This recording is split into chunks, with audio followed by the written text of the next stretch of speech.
Hello दोस्तों, welcome back my channel. Guys आ चुके हैं और एक नॉलेजेबल वीडियो के ऊपर रिएक्शन लेकर। दोस्तों आप लोगों को तो पता ही होगा कि आज से 1.5 से 2 साल पहले हमारे इंडिया में जब लिथियम का जो भंडार है वो मिला था। आप लोगों ने कभी सोचा कि उस लिथियम के साथ हमारी सरकार ने क्या किया है? अगर आप लोग जानना चाहते हो तो वीडियो के एंड तक देखना। आप लोग को ओरिजिनल वीडियो का लिंक मिल जाएगा in the description. So let's start this video. महाशक्ति बनने की दिशा में भारत ने उठाया बड़ा कदम। तेल पर निर्भरता को कम करने मोदी ने चला मास्टर स्ट्रोक। ड्रैगन की जल्द ही निकलेगी अकड़। दोस्तों, प्रधानमंत्री नरेंद्र मोदी की पहचान है कि वह जो बोलते हैं उसे करने में ज्यादा वक्त नहीं लगते हैं। पाकिस्तान की अकड़ ठिकाने लगानी हो या चीन को पटखनी देनी हो, इस मामले में मोदी के पंच से दुनिया वाकिफ है। पाकिस्तान के आतंकवाद पर बार बार इस्लामिक देशों द्वारा भारत पर ही दबाव बनाया जाता है, लेकिन प्रधानमंत्री मोदी ने इन अरब देशों की हेकड़ी निकालने का एक जबरदस्त प्लान बनाया है। दरअसल अरब देशों को ऐसा लगता है कि पूरी दुनिया उनके तेल पर निर्भर है। अगर वह भारत जैसे देश को तेल नहीं देंगे तो वह बर्बाद हो जाएगा। लेकिन वह नहीं जानते कि भारत का नेतृत्व ऐसे मजबूत हाथों में है जो हाथ मिलाना भी जानता है और हाथ मरोड़ना भी। अरब देश तो भारत को आंख दिखाना चाहते थे, लेकिन उनका यह दांव उन पर ही उल्टा पड़ गया है। दोस्तों, आप जानना चाहते होंगे कि आखिर प्रधानमंत्री मोदी ने ऐसा क्या किया है, तो हम आपको बताना चाहेंगे कि प्रधानमंत्री मोदी ने फैसला लिया है कि हम कच्चे तेल पर अपनी निर्भरता कम करेंगे। दूसरी ओर अरब देशों से तेल की खरीदी कम से काम करेंगे। भारत के इस डिसीजन से अरब देशों की नींद उड़ गई है। चले थे पाकिस्तान का समर्थन करने, लेकिन वह भूल गए कि पाकिस्तान वह नासूर है कि जो भी उसके पास जाता है वह बर्बाद हो जाता है। अब सारे अरब देश अपने किए पर पछता रहे हैं, लेकिन अब देर हो चुकी है और प्रधानमंत्री ने इस मामले में बहुत बड़ा कदम उठाया है, जिसने दुनिया भर को हिलाकर रख दिया है। दोस्तों, इस बारे में जानने के लिए वीडियो को आगे देखिए। लिथियम रेस में भारत की एंट्री, अर्जेंटीना के साथ कर दी डील। दुश्मन चीन की धड़कनें हुई तेज। भारत ने तेल पर अपनी निर्भरता को खत्म करने का न केवल ऐलान किया, बल्कि उन पर काम करना भी शुरू कर दिया है। भारत ने लिथियम बैटरी वाले वाहनों के निर्माण पर जोर देना शुरू कर दिया है, जिसके लिए सबसे जरूरी है लिथियम, जिसकी आपूर्ति के बिना इस प्लान को सक्सेस नहीं किया जा सकता है। और भारत का दुश्मन नंबर 1 चीन भी बहुत जोर शोर से इसके लिए काम कर रहा है, लेकिन भारत भी इस मामले में पीछे नहीं है। भारत ने इस दिशा में बहुत बड़ा कदम उठाया है, जिसके बाद चीन के पैरों तले जमीन खिसक गई है। दोस्तों, आप सोच रहे होंगे कि आखिर भारत ने ऐसा क्या किया है कि चीन के होश उड़े हुए। तो दोस्तों, हम आपको बताना चाहेंगे कि भारत की लिथियम के लिए अर्जेंटीना के साथ बड़ा समझौता कर डाला है, जिसके तहत भारत 200 करोड़ का निवेश करने जा रहा है। दोस्तों, आखिर यह कौन सा करार है जिसके तहत भारत और अर्जेंटीना किस तरह का काम करने वाले हैं? यह सवाल आपके मन में उठ रहे होंगे, तो हम आपको बताना चाहेंगे कि समझौते के तहत भारत और अर्जेंटीना की खनन कंपनियां लिथियम के नए स्रोतों की खोज करेगी।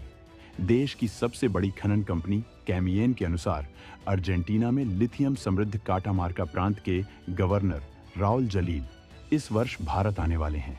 वहीं भारत के खनन मंत्रालय ने यह घोषणा की है कि अर्जेंटीना के साथ यह साझेदारी भारत के लिए लिथियम सुरक्षित करने के खनिज विदेश इंडिया लिमिटेड के BIL के प्रयासों को बढ़ाएगी। इसके साथ ही ब्राइन टाइप लिथियम अन्वेषण, शोषण और निष्कर्षण में मूल्यवान तकनीकी और परिचालक विशेषज्ञ भी प्रदान करेगी। साल की शुरुआत में KBIL 5 लिथियम ब्लॉकों का पता लगाने और विकसित करने पर सहमत हुई है। दोस्तों, वहीं चीन की जिजिन माइनिंग ग्रुप जैसी कई वैश्विक कंपनियों ने अर्जेंटीना के लिथियम बाजार में कदम रखा है। आप सोच रहे होंगे कि लिथियम के लिए दुनिया भर के देश अर्जेंटीना का रूप क्यों कर रहे हैं, तो हम आपको बताना चाहेंगे कि अर्जेंटीना दुनिया में लिथियम का चौथा बड़ा भंडार है, जो चिली और ऑस्ट्रेलिया के पीछे है। ऐसे में इलेक्ट्रिक व्हीकल की दुनिया का बादशाह बनने के लिए भारत को बड़ी मात्रा में लिथियम की जरूरत है।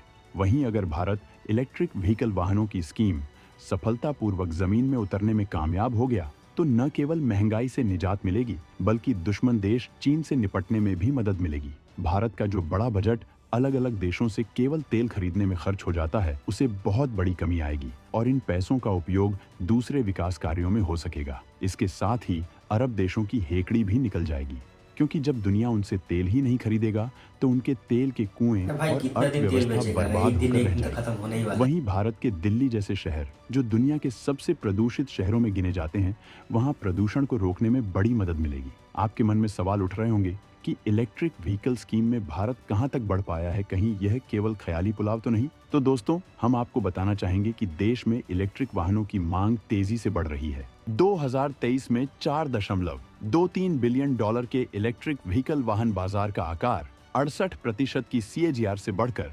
2030 तक 152 बिलियन डॉलर तक पहुंचाने की उम्मीद है।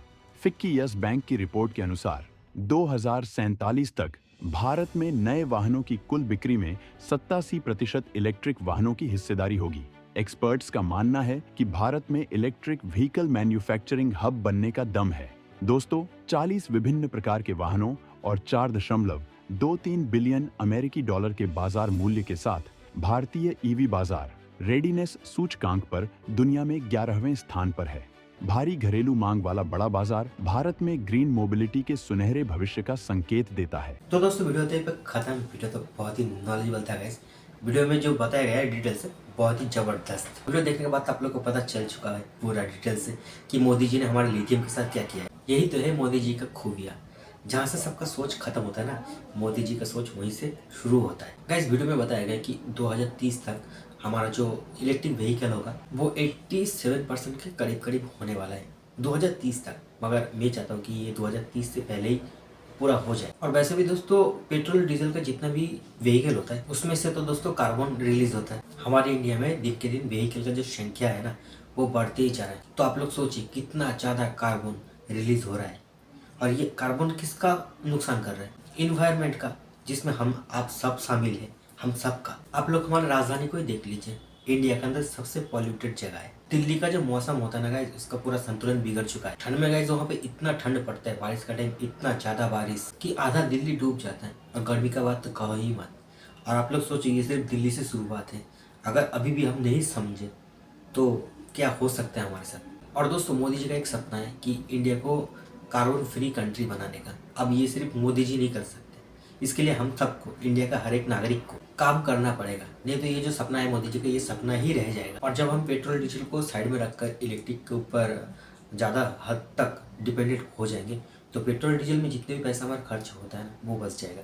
और उसको हम पता है हमारा डिफेंस में यूज़ कर सकते हैं। और सिर्फ डिफेंस ही नहीं, हमारे देश का जो डेवलपमेंट है उसको ऊपर भी हम इसको लगा सकते हैं। इससे गाइस किसका फ़ायदा है? हमारा देश का फ़ायदा है और हम जितने भी आम नागरिक हैं हम सबका फ़ायदा है। सो गाइस अभी भी अगर हम नहीं समझे तो गाइस आने वाला वक्त बहुत ही बुरा होने वाला है। आप लोग अगर कॉमेंट में जाकर बताना जरूर। वीडियो अगर अच्छा लगे तो वीडियो को लाइक कर देना, शेयर कर देना। मिलते हैं नई वीडियो में, तब तक के लिए जय हिंद, जय भारत।